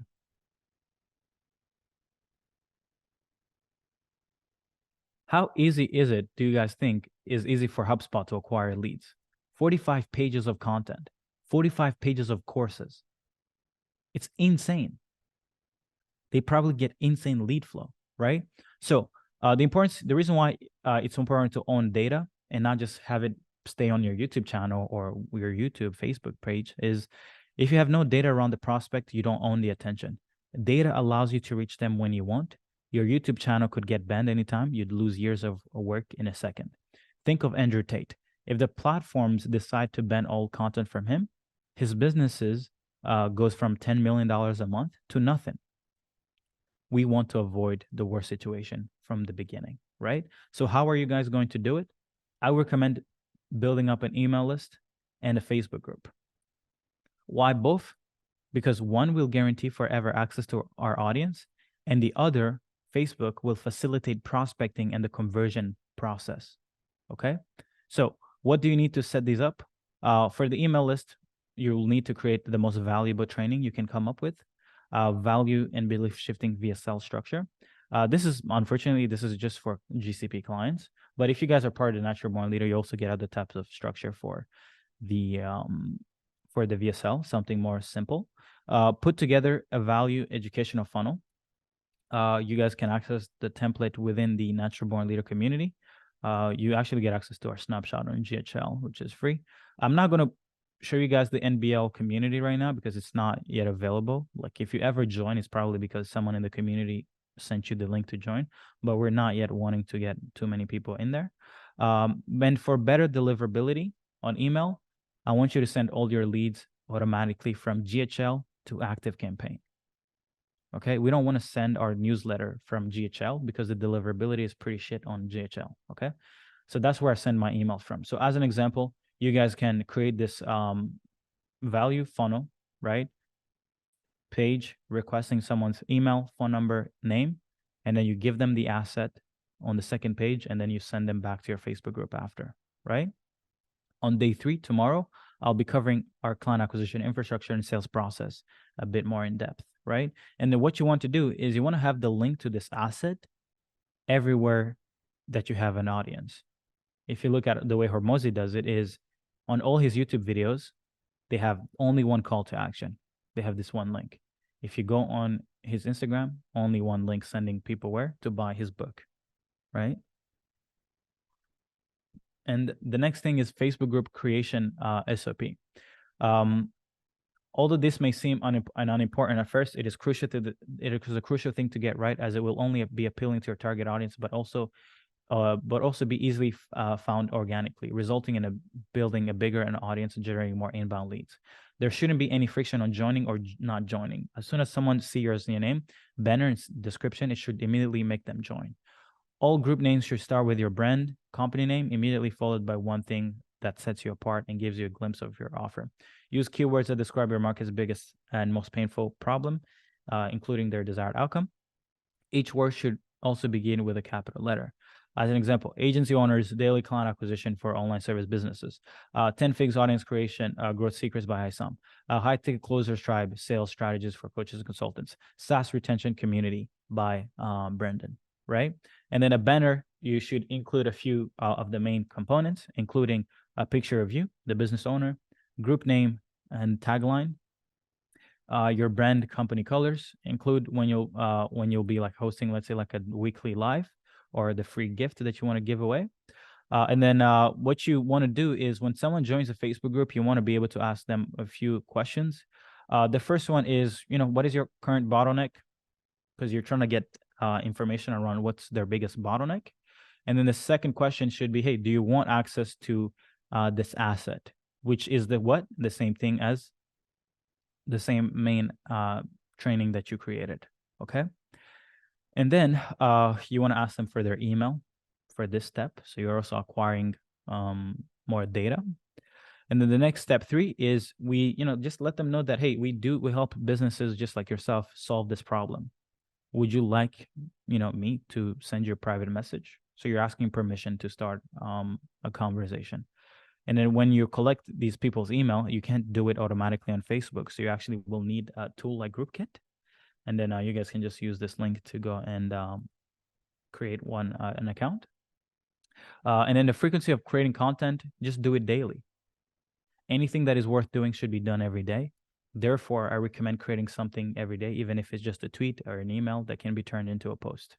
So today's session was a bit shorter, so we're just going to end it here. So today's homework is create a YouTube channel, create a Facebook group, make a list of all the obstacles and checkpoints your niche goes through before they achieve their desired outcome, and then start creating content around it. You can create like process selling VSLs. And bonus is the following. I want you guys to create this, okay? Leverage this here.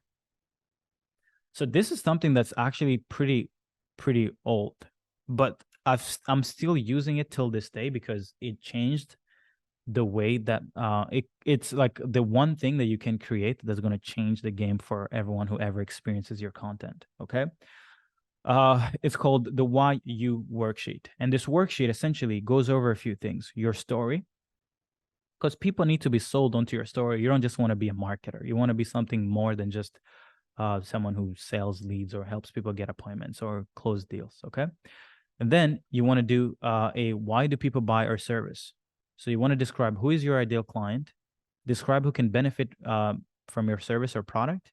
You can also add a list of 3 avatars with similar attributes. And then this is going to be super exciting.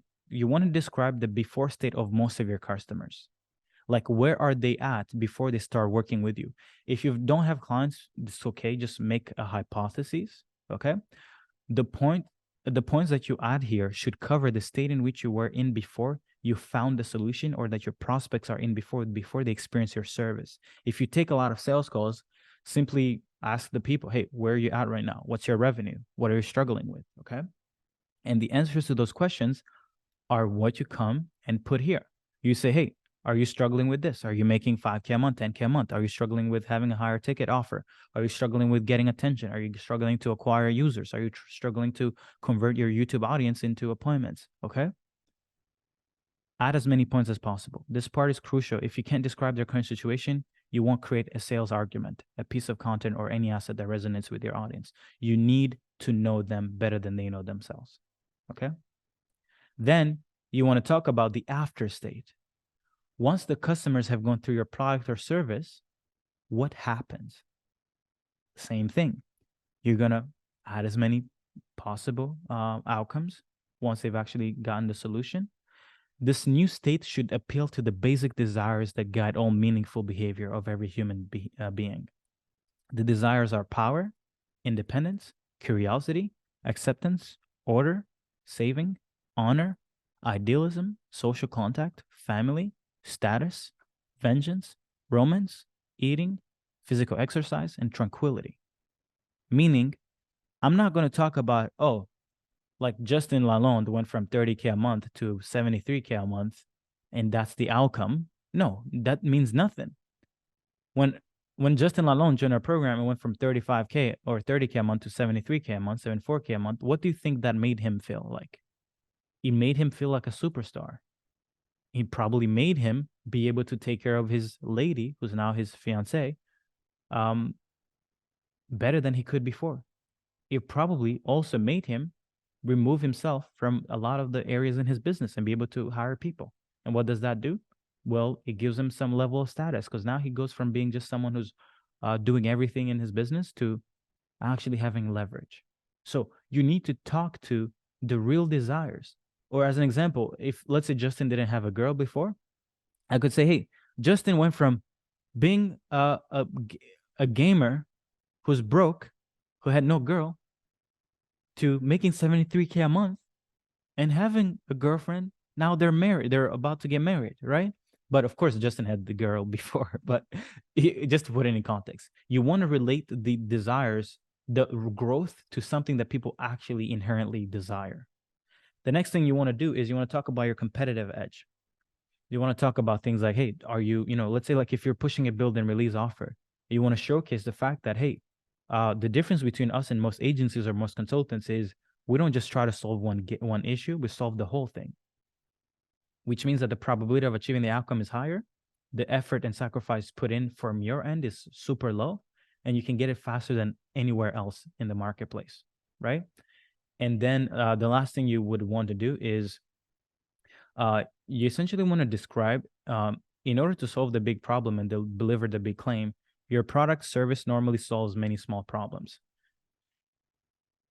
You want to take the time to list out all the problems that are solved before you get to deliver the final desired outcome. It is crucial to separate the description of the solution from the benefits. Be as detailed as possible, as it will help you when creating your sales assets. So as an example, you want to talk about the problem. Problem number one, you can't book calls. Describe the problem. Hey, you're empty, your calendar is empty. Then you want to describe the effect, the impact it has on your ideal prospects. Okay? So I describe the problem, then I talk about the impact of that problem. If you have no calls on your calendar today, this week, guys, I promise you that right now you're on this call, even though I'm dropping some how to make $1 billion type of knowledge, you're worried like, oh my God, I have to pay rent. How am I going to put food on the table? How am I going to pay for my car? How am I going to take care of my family? How am I going to take care of my kids? How am I going to do this, right? So that's the impact of not having sales calls. The impact of not having sales calls is not making money. It's not just making money. It's not just not making money. It's like everything else that comes from not making money. So when you're creating sales assets, when you're creating content, you want to talk to the problem, the symptoms of the problem, and describe the impact of the systems on the prospect's life. Okay? I don't want to just talk about layer. Like a lot of people who are shitty at content, just be like, oh, here's the top 3 reasons why you're struggling with content. No, I don't really care if they're struggling with content or getting leads. I want to talk to the person of like, hey, you know that one feeling you get when you're doing outreach yourself? When you have no calls on your calendar? That little doubt before you go to bed, when you're sleeping, and before you sleep, your mind goes to like, how the fuck am I going to pull this off? Right? Or maybe you're trying to pull off this build and release offer and you're like, wow, I see the potential, but I'm like, how the fuck am I going to build this build and release offer? Right? Or you're like, how the fuck am I going to make payroll? Okay. And then you want to talk about what is the solution. So you can just be like, hey, do a build and release offer, charge more money up front, do a lead gen, do a funnel, create an asset to build a value funnel, and then get the leads and reach out to each lead every time. But you want to talk about the benefits, and the same thing you did with the problem, you want to do with the benefits. You want to talk about, hey, now you have 100 calls a week. But I'm not talking about 100 calls a week. What I really want to describe is the impact of 100 calls per week. Now you go from being worried that you can't make payroll or you can't make 10K a month or 100K a month to now being like, hey, I can change the world. Like literally, like no calls to 100 calls a week is like, I'm scared that I'm not going to be able to be a human anymore, to like, oh, I think I'm better than anybody else who's ever lived on this earth. You literally feel like you're Alexander the Great. That's what, so you go from, okay, I was about to write, but essentially having calls on your calendar with people wanting to give you money becomes feeling like Alexander Great. You're ready to conquer the whole planet, the whole continent in Europe, right? So that's the way you describe the impact of having calls. Don't just say, oh, I'm going to give you 100 calls. No, what you want to do is you want to give Alexander the Great the horses he can use to go to go conquer the world. Okay, the horses and the army. That's what really describing the impact of having the thing you sell. Okay, so cool. Guys, that was pretty much it. So just a little quick summary. I believe that pre-selling before people try to get on a call with you is the only way you are going to be effortlessly able to just get in the realm of really playing a game that most people most people don't know how to play yet. It is not going to be easy, but if you pull it off, you get to live an easier life. You get to play the game a lot easier. Money comes to you a lot easier, right? And now, of course, I can't go into like how to create content and everything like that. There's a lot of stuff that goes on to creating content. It's a compounding thing. It takes time, but if you start today, a year from now, I can promise you. I mean, I showed you guys the impact, right? 2021, I made my first 10K a month, right? From 10K a month to a mil in 90 days, a year later. That's like, what the fuck? Doesn't add up. So that's the reason why I was like, why would I talk about how to get leads when everybody talks about how to get leads?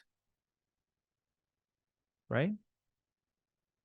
We're not going to try to play the same game. We're not going to try to compete on the level where it's like everybody can do it. Let's play harder games, because the harder we play, the less competition we get, and the more the higher the perceived likelihood of people working with us. It seems like we're just on a completely different game. And I want you guys to understand that the people that you guys look up to, because they have a brand online, they're not any smarter than you. They're not. They just have more leverage, and they're just playing a different game from what you are. So you can have two choices. You're learning things. Oh, now you know that content is important. Most of you guys knew content was good. But rule number 2 is, are you changing your behavior? If you don't create content, the 2 hours we just spent here was useless, right? And you're essentially saying no to millions of dollars every year. So tomorrow, we're going to talk about $500,000 client acquisition infrastructure. I'm going to break down appointment setting, lead gen, sales, and tomorrow we get into the money, more data stuff, more numbers. So I hope you guys enjoyed today's call. If you guys can just tag me on Instagram, blow up the channel, and you guys just share this with as many people, okay? My goal is eventually, if more people start these build and release offers, if more people get on content, if more people get on building brands, if more people get really good with client acquisition in different niches, right? I don't care about you helping like agencies or no, I want you guys to go in so many verticals. Then when you guys start killing it, come and work with clientacquisition.io, right? Let's partner together. Let me put my team behind your infrastructure, and let's scale. Let's make a few mils every month together. Okay? So see you guys tomorrow. Appreciate you guys. Share this with your loved ones. Bye-bye.